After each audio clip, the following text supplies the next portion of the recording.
మీ మోకాల నొప్పులకు ఎటువంటి సర్జరీ లేకుండా ఎపియాన్ పెయిన్ క్లినిక్ అందిస్తున్న అత్యాధునిక చికిత్స.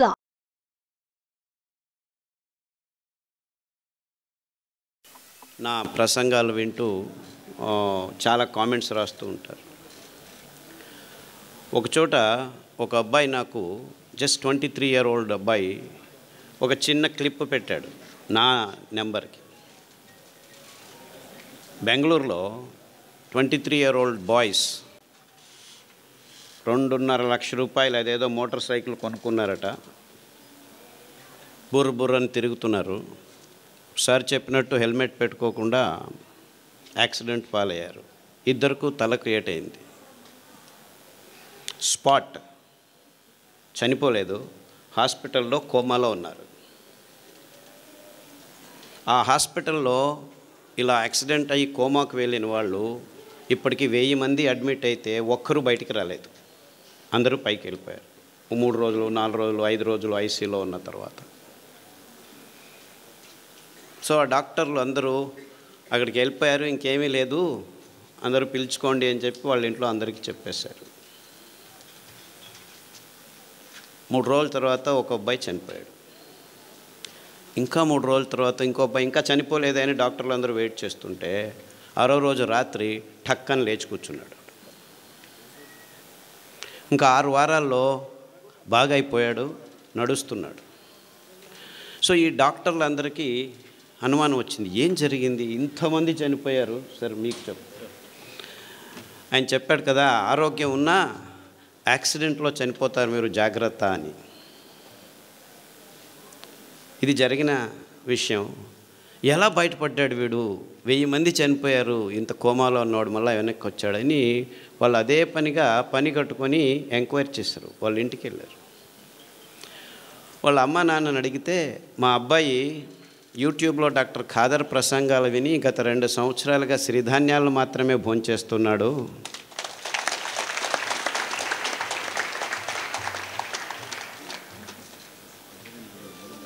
సో ఈ విషయం ఫేస్బుక్లో అబ్బాయి రాసుకున్నాడు. అంటే నేను ఆయన చెప్పిన దానికి తద్విరుద్ధంగా చెప్తున్నానని కాదు, అందరూ హెల్మెట్లు వేసుకొని ప్రయాణం చేయండి, కానీ యాక్సిడెంట్ అయినా కోమా అయినా మీరు సిరిధాన్యాలు తింటూ ఉంటే బతికి బయటపడేదానికి దారి ఉంటుంది అని మీకు ఈ ఘటనతో చెప్తున్నా.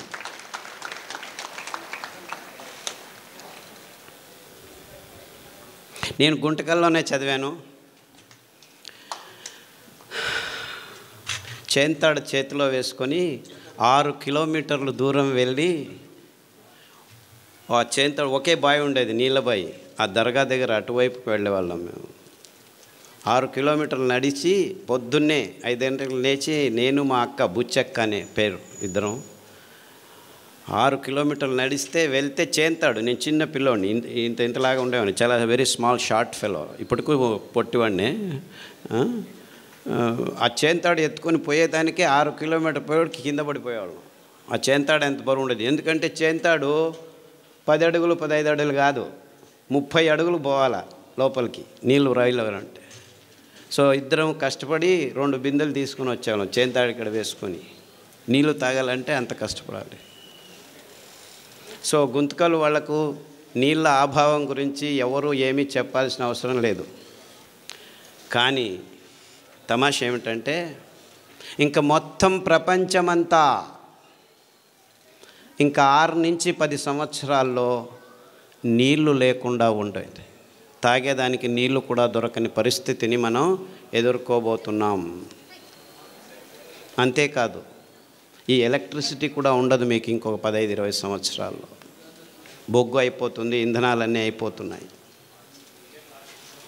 నీళ్లు లేకుండా ఉంటాయి. ఇప్పుడు మీరందరూ హ్యాపీగా వరి బియ్యము, గోధుమలు, చక్కెర, మాంసము, కోడిగుడ్లు తింటూ ఉన్నారు. ఇది తింటూ మీకు ఆరోగ్యం వచ్చింది అనుకున్నాం, అందరూ బాగానే ఉన్నారు అనుకుందాం, రోగాలు లేవు అనుకుందాం. ఎవరికి బీపీ లేదు, ఎవరికి డయాబెటీస్ లేదు, ఎవరికి క్యాన్సర్ లేదు, ఎవరికి హెచ్ఐవి లేదు, ఏమీ లేదు, అందరం బాగున్నాం. వరి బియ్యం చాలా మంచిది, తింటే ఏమీ రోగాలు రావు, ఇంకా ఆరోగ్యంగా ఉంటుంది అని కూడా అనుకుందాం. గోధుమలు తింటే చాలా అద్భుతంగా ఉన్నాము అనుకున్నాం. అఫ్కోర్స్ మనమందరము వెంట్రుకలకు పెయింట్లు చేసుకొని యంగ్ పీపుల్ అనుకొని తిరుగుతూ ఉంటున్నాము. అది వేరే విషయం, రోగాల గురించి తర్వాత చెప్తాను. అంటే మనం తింటున్న పదార్థాలన్నీ మంచివే, ఆరోగ్యంగానే ఉన్నామని అనుకున్నా ఈ రెండు కారణాలకి మనం వరి బియ్యం తినటం ఆపు చేయాలి, గోధుమలు తినటం ఆపు చేయాలి, చక్కెర తినటం ఆపు చేయాలి, కోడిగుడ్లు తినటం ఆపు చేయాలి, అన్నీ తినటం ఆపు చేయాలి. ఎందుకంటే నీళ్లు లేవు. ఇంకా 15 సంవత్సరాల్లో వరి బియ్యం పెంచుకునేదానికి నీళ్లు ఉండవు, కోడిగుడ్లు తయారు చేసుకునేదానికి నీళ్లు ఉండవు, చక్కెర పెంచేదానికి, చెరుకు పెంచేదానికి నీళ్లు ఉండవు, ఏమీ ఉండవు. 4 వానలు వస్తే చివరకు పెరిగేది ఈ సిరిధాన్యాలే. అంటే వీళ్ళందరూ చెప్తున్నారు రుచిగా చేయండి, ఇది చేయండి, అది చేయండి. అవంతా ఏమీ అవసరం లేదు. ఇంకో 10 సంవత్సరాలు మీరు అందరూ కళ్ళు మూసుకొని నీళ్లు లేని పరిస్థితిని ఆలోచించుకోండి. ఆఫ్కోర్స్ నా దురదృష్టం, గొంతుకొల్లలో వచ్చి నీళ్లు లేని పరిస్థితిని ఆలోచించండి అని చెప్తే వీడు పిచ్చోడు మాకు చెప్తున్నాడు అనుకుంటారు. నేను అనుభవించాను. కానీ ప్రపంచమంతా ఇదే స్థితికి రాబోతుంది ఇంకో 10-15 సంవత్సరాల్లో. ఈ డ్యాములు కట్టినారు, ఏమీ లాభం లేదు. డ్యాముల్లో నీళ్లు ఉంటాయి కదా మీరు ఎత్తిపోసేది. ఆ నీళ్లు లేని పరిస్థితుల్లో మొత్తం ప్రపంచమంతా హాహాకారాలతో, ఆకలి మంటలతో భయానక స్థితిని ఒక్కసారి కళ్ళు మూసుకొని ఊహించండి. ఆ స్థితి నుంచి దూరం కావాలంటే మనం 20 సంవత్సరాల ముందే ఎంత మంచివైనా, గోధుమలు మంచివే అని చెప్తున్నాను, చక్కెర మంచిదే అని చెప్తున్నాను, ఏమి రోగాలు రావట్లేదని చెప్తున్నాను, ఇదంతా ఇమాజినరీ కండిషను. అఫ్కోర్స్ ఇప్పుడు ఉన్నది అన్ని రోగాలే అనేది ఇంకొక 5 నిమిషాల్లో మాట్లాడతాను. కానీ సిరిధాన్యాల మహత్వము జస్ట్ మీ ఆరోగ్యానికి కోసం కాదు, మీ పిల్లల ఆరోగ్యం కోసం కాదు, ప్రకృతి కోసం కాదు. ప్రకృతిని మీరు రక్షించాల్సిన అవసరం లేదు. ఇవన్నీ కారణాలు కాదు, కానీ ఇవన్నీ ముఖ్యమైన నిజమైన ప్రాక్టికల్ కారణాల కోసం సిరిధాన్యాలను తినమండి అని చెప్తూ వస్తున్నాను ఇంతవరకు. కానీ ఇప్పటి నుంచి నేను ఇవన్నీ కారణాలే కాదు, ఇంకా 10-15 సంవత్సరాల్లో మొత్తం మానవ కులమంతా ఆకలితో హాహాకారాలు బొబ్బేలు పోతుంటే మిమ్మల్ని ఆ భయంకరమైన క్రైసిస్ నుంచి బయటకు పడాలంటే బయటపడేదానికి పనికి వచ్చేది సిరిధాన్యాలు మాత్రమే. ఆ ఒక్క కారణానికే, అంటే మానవ కులం ముందు రానున్న ఈ భయంకరమైన క్రైసిస్ నుంచి బయటపడాలంటే మొత్తం ప్రపంచమంతా పిల్లలు, పెద్దలు అందరూ ఏ దారి లేదు, ఏ గతి లేదు, ఉండేది ఒకే దారి, అది సిరిధాన్యాలు తినే ఒకే ఒక్క దారి. ఈ క్రైసిస్ని మానవ జాతి ఎదుర్కోవాలంటే ఈ దారి తప్ప ఇంకా ఏ దారి లేదు అని గట్టిగా నమ్మిన వాడిని నేను. అందుకే 40 సంవత్సరాల క్రితమే ఈ విషయాల్ని పూర్తిగా విశ్లేషణ చేసి, అరే ఈ రోగాలకు పక్కన ఉంచండి, మీ తలల మీద తెల్ల వెంట్రుకల గురించి పక్కన ఉంచండి, నాకు క్యాన్సర్ వచ్చింది అని బాధపడే వాళ్ళ గురించి నేను బాధపడటం లేదు. మొత్తం మానవ కులమే కాదు, ప్రపంచంలో ఉన్న జీవరాశి అంతా ఈ భయంకరమైన సన్నివేశాన్ని ఎదుర్కోబోతుంది ఇంకో 20-30 సంవత్సరాల్లో. నేను చెప్పేది అతిరేకంగా లేదు, మీరందరూ దీనిల గురించి ఆలోచించట్లేదు, ఎవరూ ఆలోచించట్లేదు. అంటే ఎంత భయంకరమైన ఇక్కట్టును మనం ఎదుర్కోబోతున్నామని మన కళ్ళ ముందు మనం ఎవరు కూర్చొని ఆలోచించేదానికి రెడీ లేదు. ఎందుకంటే నా తలల మీద వెంట్రుకలు వెళ్ళిపోతున్నాయి, నా అబ్బాయికి 3 సంవత్సరాలు డయాబెటీస్ వచ్చింది, మా అమ్మాయి 180 కేజీలు ఉంది, నడవలేకపోతుంది, మా చిన్న పాపకు బ్లడ్ క్యాన్సర్ వచ్చింది, 3 సంవత్సరాలకు బ్లడ్ క్యాన్సర్, బోన్ క్యాన్సర్ వచ్చింది, లంగ్ క్యాన్సర్ వచ్చింది. ఇలా మనము 100కి 70 మంది బీపీ ట్యాబ్లెట్ తీసుకుంటున్నాము, 100కి 38 మందికి డయాబెటీస్ వచ్చింది, 100కి 36 మంది థైరాయిడ్ ట్యాబ్లెట్ తీసుకుంటున్నాము, 100కి 16 మందికి నిద్ర రావట్లేదని ట్యాబ్లెట్ తీసుకుంటున్నారు, 100కి 16 మంది నిద్ర ఎక్కువ వస్తుందని ట్యాబ్లెట్ తీసుకుంటున్నారు. ఇలా ఎన్నెన్నో కారణాలు ఉన్నాయి, ఎన్నెన్నో రోగాలు ఉన్నాయి. హెచ్ఐవి వచ్చింది, ఎస్ఎల్ఈ వచ్చింది, ఐఎస్ఆర్ వచ్చింది, ఐబిఎస్ వచ్చింది. ఇలా అక్రానిమ్స్ పెట్టుకొని 185 రోగాలను లిస్టు చేసుకుంటున్నాము. ఈ రోగాల పేర్లు వినాలంటేనే భయం అవుతుంది. రోగాలు వస్తే ఇంకెంత భయమో. అది ఇంతకుముందు డయాబెటీస్ 100కి 5 మందికి 10 మందికి వచ్చేది, 50 సంవత్సరాల పైన వచ్చేది. ఇప్పుడు 5 సంవత్సరాల లోపు పిల్లలకే 100కి 5 మందికి వచ్చేసింది. మీరు ఎంత దీన స్థితిలో అనారోగ్యంలో ఉన్నా 6 వారాల్లో మీ దేహం పుంజుకుంటుంది. ఇంకా ఒక ట్రిక్ ఉంది. ఈ ధాన్యాలు వేల సంవత్సరాలు ప్రతి దేశంలోనూ తిన్నారు ప్రజలు. మీరు అనుకున్నట్టు మన దేశంటి కాదు ఇవి. మన దేశంలోనూ ఉన్నాయి, వేరే దేశాల్లోనూ ఈ భోజనాలే చేస్తూనింది ప్రజలు. ఇటాలియన్ మిల్లెట్ అంటారు ఏదాన్ని, కొర్రల్ని. అండు కొర్రల్ని అమెరికన్ మిల్లెట్ అంటారు. ఆఫ్రికన్ మిల్లెట్ అంటారు లిటిల్ మిల్లెట్ని, అంటే సామెల్ని. ఊదుల్ని జర్మనీస్ మిల్లెట్టు, జాపనీస్ మిల్లెట్టు, రష్యన్ మిల్లెట్టు అంటారు. ఇన్ఫ్యాక్ట్ ఊదుల్లో చాలా రకాలు ఉన్నాయి, అన్నీ ఊదులే. రష్యన్ మిల్లెట్ వేరే, జర్మన్ మిల్లెట్ వేరే, జాపనీస్ మిల్లెట్ వేరే, అన్నీ ఊదులే. బోర్నియాడ్ మిల్లెట్ అంటారు. అరికలు కోడో మిల్లెట్ అంటారు. హిమాలయ కొండ చర్యల్లో యథేచ్ఛగా ఇప్పటికీ పెరుగుతున్నాయి. అంటే అక్కడి నుంచి ఇక్కడికి వచ్చాయి కాదు, అక్కడ ఉన్నాయి, ఇక్కడ ఉన్నాయి, వేల సంవత్సరాల క్రితమే ఉన్నాయి. ఎందుకంటే దీనికి ఆర్కియలాజికల్ ఎవిడెన్సెస్ మొన్ననే దొరికాయి. ఈ C4 ఫుడ్స్ అంటారు దీన్ని. ఈ కొన్ని వేల కడాబా అనే ఒక ఆఫ్రికా దేశంలోనూ అక్కడి నుంచి ఆర్కియలాజికల్ వేల 15,000 సంవత్సరాల క్రితం వాళ్ళ ఆ పండ్ల చిగుళ్ళను గమనిస్తే C4 ఫుడ్స్, అరికలు, కొర్రలు, అండు కొర్రలు కనిపించాయి. అర్థమవుతుందా నేను చెప్పేది? అంటే ఈ తజ్ఞులు ఆ దేశం నుంచి మన దేశానికి వచ్చింది, ఈ దేశం నుంచి ఆ దేశానికి లేదు. మనకు ముందు సంపర్కం ఉండేది కాదు. ఖండాంతరాల్లో అంతెందుకు గుంతకలు వాళ్లకు వింధ్య పర్వతాల వెనకాయ ఉండేది తెలియదు ముందు. అంటే ఎక్కడి వాళ్ళు అక్కడ ఉండేవాళ్ళు. ఆయా జాగాల్లో ఆయా నీళ్లకు ఆయా గాలికి ఏదేది పెరుగుతుందో దాన్నే తింటూ ఉండేవాళ్ళం. అదే నిజమైన ఆహారం. అలాంటి అద్భుతమైన ఆహార పద్ధతిని అంతా నాశనం చేసుకొని ప్రపంచమంతా బియ్యం గోధుమలు తింటున్నారు. అదే అవైజ్ఞానికమని ఎవరికీ అర్థం కావట్లేదు. ఎందుకు వచ్చింది? ఈ కంపెనీల హితాశక్తి కోసం అందరూ కాఫీలు, టీలు, బియ్యము, గోధుమలు, పాలు, చక్కెర తింటున్నామని ఎవరికి అర్థం కావట్లేదు.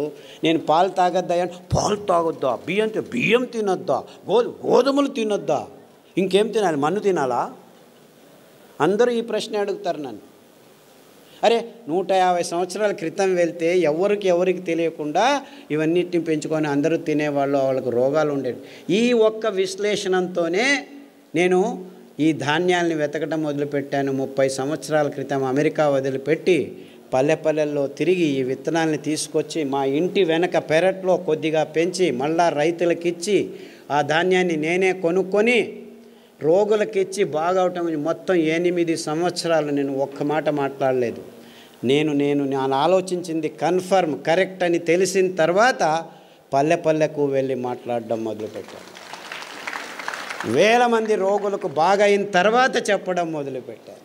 ఎస్ఎల్ఈ, హెచ్ఐవి, ఇప్పటికి ఎంతమంది హెచ్ఐవి పేషెంట్లు. నేను మొన్న ఇక్కడి నుంచి బెంగళూరు నుంచి హిందూపూర్కి వస్తుంటే 4 పేషెంట్లు ఫోన్ చేశారు.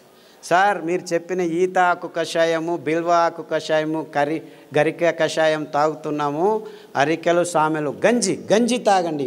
గంజి గురించి చెప్పవే, చాలా వేల సంవత్సరాల క్రితము ఈ విసిరేది, దంపేది రాళ్ళు లేవు, అప్పుడు ఇంకా తెలియదు.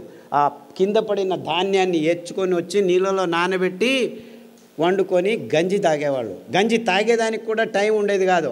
ఇది వెరుకునేదానికి పనలేకపోతే ఆ గంజి పొద్దుటి నుంచి సాయంకాలం వరకు ఉంటే అది చద్ది గంజి, అంబలి, అందులో బ్యాక్టీరియా పెరిగేది. ఆ బ్యాక్టీరియా మన పొట్టలకి అతి ముఖ్యమైనది, అతి రోగ నిరోధక శక్తిని మన దేహంలో పెంచేది. ప్రోబయోటిక్స్ అని ఈ మధ్య కొత్తగా మొదలుపెట్టారు ఈ డాక్టర్లు, ఇంజనీర్లు అందరూ. ఎప్పుడో మా తాత ముత్తాత కాలంలోనే చద్దిగంజలు తాగరా వెధవా, ఆరోగ్యంగా ఉంటామని మా అవ్వ చెప్పేది. తిప్పారెడ్డిపల్లె, ఇక్కడే తిప్పారెడ్డిపల్లె. కొరగంజి పొద్దున్న చేసి రాత్రి తాగు, రాత్రి చేసి పొద్దున్న తాగు అనేది. అదెందుకు? పొద్దున్న చేసి పొద్దునే తినచ్చు, నీకు తెలియదులే, రాత్రి తాగు అనేది. దాంతో కావాలంటే ఈ ఎర్రగడ్డ కొరుక్కో అని చిన్నది సాంబార్ ఉల్లిపాయ ఉండేది, దాన్ని ఇచ్చేది అనమాట. అమేజింగ్లీ ఆ ఉల్లిపాయ తింటే మీలో ఉన్న అన్ని అలర్జీస్ మాయమైపోతాయి. గోరుకునేది సిట్రజిన్ వేసుకునేది, ఎప్పుడు చూడు ఎరుకుంటూ ఉంటే సిట్రజిన్ వారానికి ఒకటి పోయి 2 రోజులకు ఒకసారి అయిపోయి రోజుకు 2 సార్లు వేసుకున్నా కానీ ఆపితే చాలు గీరుకుంటూ ఉంటారు. ఆ అలర్జీస్ అన్నీ వారం రోజుల్లో మాయమైపోతాయి. మీరు అరికల గంజి, ఈ ఉల్లిపాయ రసం, 4 ఉల్లిపాయలు ఉడికించి ఆ రసం తాగితే చాలు 6 వారాల్లో మీకు ఈ అలర్జీస్, పొద్దున్న లేస్తే తుమ్మేది, చెవులో నొప్పి వచ్చేది, పాలు తాగేసి ఆపేసి ఈ కషాయాలు తాగండి. అంతెందుకు ఉచ్చలు, రాత్రి లేచిందే, పోసిందే, లేచింది పోసేది, ఇంత పోసేది వచ్చేది, ఇంత పోసేది రాదు బయటికి. ఇవన్నీ 6 వారాల్లో మాయమైపోతాయి. 6 వారాలు, ఎక్కువ అవసరం లేదు, 6 వీక్స్. అని డాక్టర్ల దగ్గర పోతే ప్రోస్టేట్ ఊతో వచ్చింది నాయన, తీసేస్తాం రా అంటాడు. తీసేసిన తర్వాత మళ్ళీ అదే ప్రాబ్లం, ఇంకొకటి ఏదో కారణం, ఇంకేం కారణము? నరాలు దౌర్బల్యం ఉన్నాయి అక్కడ. మీరు ప్రోస్టేట్ తీసినా ఏమి తీసినా అదే రోగమే. సో తీయకముందే ఇట్లా చేయండి, హ్యాపీగా ఆ ప్రోస్టేట్ సరిగ్గా అయి కూర్చుంటుంది, ఇంతలా ఉండేది సన్నగా అయి కూర్చుంటుంది. 6 వీక్స్. ఇలా చాలా రోగాలకి ప్రతిదినం సతమవుతున్నారు. నేను చెప్పేది క్యాన్సరు, హెచ్ఐవి గురించి ఆలోచించద్దండి. చాలామందికి ఇంకా రోగాలు రాలేదు, 100కి 20 మందికే వచ్చింది. ఇంకో 300 రోజుల్లో చాలామందికి వస్తాయి. కానీ వేరే వాళ్ళకు మైగ్రేన్ అండి, తలనొప్పి, ఇటువైపు వస్తుంది, వాంతికి వస్తుంది, మళ్ళా వస్తుంది. ముట్టయినప్పుడు ఆడపిల్లలందరూ కింద బడి ఎంత నొప్పులో, నో ప్రాబ్లం, ఒక ట్యాబ్లెట్ వేసుకో, ఎన్ని రోజులు వేసుకుంటూ ఉండు, కిడ్నీ లేచిపోయేంత వరకు వేసుకోవాలి. కిడ్నీలు లేచిపోతున్నాయి ఆడవాళ్ళకి, ముట్టు ప్రాబ్లమ్స్ కోసం పెయిన్ కిల్లర్స్ తీసుకొని, నో ప్రాబ్లం, డయాలిసిస్ యూనిట్ ఉంది, రండి. And this is science for you. ఈ డాక్టర్ల దగ్గర చుట్టూ తిరుగుతుంటే మీకు ఏం దొరుకుతాయి? ట్యాబ్లెట్లు, ఆపరేషన్లు, అంతకంటే ఎక్కువ ఏం దొరకదు. ఆరోగ్యం దొరకదు, ఆరోగ్యం ఆసుపత్రుల్లో లేదు. వద్దులేండి, చప్పట్లొద్దు, ఆలోచించండి, అంతే చాలు. ఇంకా ఎలక్షన్లు రాబోతున్నాయి, రాజకీయ నాయకులు వస్తారు, చప్పట్లు దాచిపెట్టుకోండి.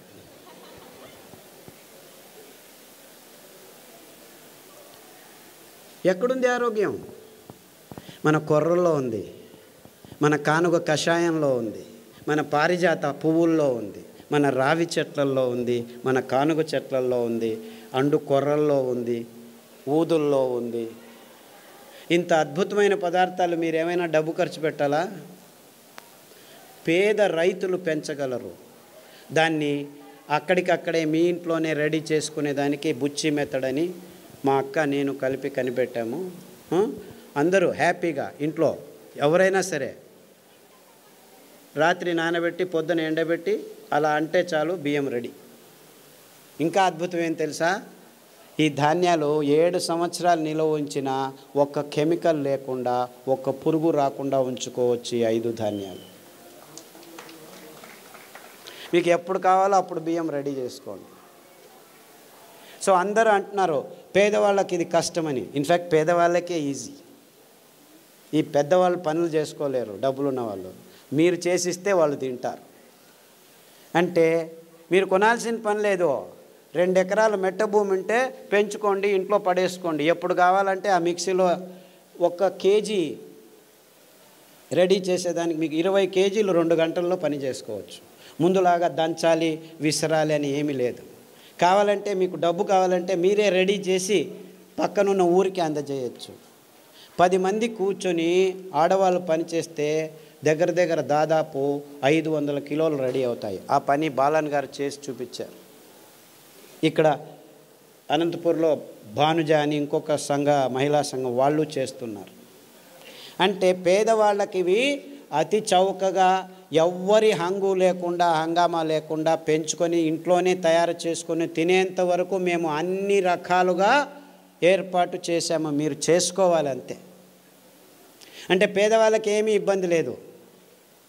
ఇంకా కొనుక్కునే వాళ్ళకే 100 ఆ కేజీ, 150. యాక్చువల్లీ రైతులకు మీరు 10 రూపాయలు 11 రూపాయలు మధ్యవర్తులు తింటున్నారు మధ్యలో. అయినా కానీ 100 రూపాయలు ఇచ్చి కొన్న 1 కేజీ 10 మంది తినొచ్చు మీరు. ఎందుకు? ఇందులో పీచు మధ్యలో ఉంది. నానబెడితే రాత్రి నానబెట్టి పొద్దున వంట చేస్తే 1 కేజీ బాగా వికసించి అరలితే మీరు 10 మంది తినొచ్చు అనమాట. అదే బియ్యం అయితే వరి బియ్యము కేజీకి 4 తిని ముగించేస్తాం అనమాట. అంటే 1 కేజీకి 4, ఇక్కడ 1 కేజీకి 10 మంది. ఇప్పుడు 30 రూపాయలు కేజీ అనుకో, 30 × 2.5 కేజీలు అంటే అది అంతే అయింది కదా. ఆ బియ్యం తిన్న తర్వాత మీరు ఎక్కడికి పోతున్నారు? ఆసుపత్రిలో చుట్టూ తిరుగుతున్నారు. ఈ బియ్యం తింటే మీరు రైతుల దగ్గరికి వెళ్ళచ్చు. అంటే నిజంగా మీరు ఎవరి చుట్టూ తిరగాలి? ఆరోగ్యం కావాలంటే ఎవరి దగ్గరికి వెళ్ళాలి మీరు? ఇన్ఫ్యాక్ట్ నిజంగా మనకు ఆరోగ్యం కావాలంటే ఆ రైతుల వైపు మన ముఖం చూపించాలి, వాళ్ళను గౌరవించాలి. వాళ్ళు పెంచే ధాన్యానికి విలువ ఇచ్చి భక్తితో తీసుకుంటే వాళ్ళు బాగుపడతారు, మనము బాగుపడతాం. అర్థమవుతుందా?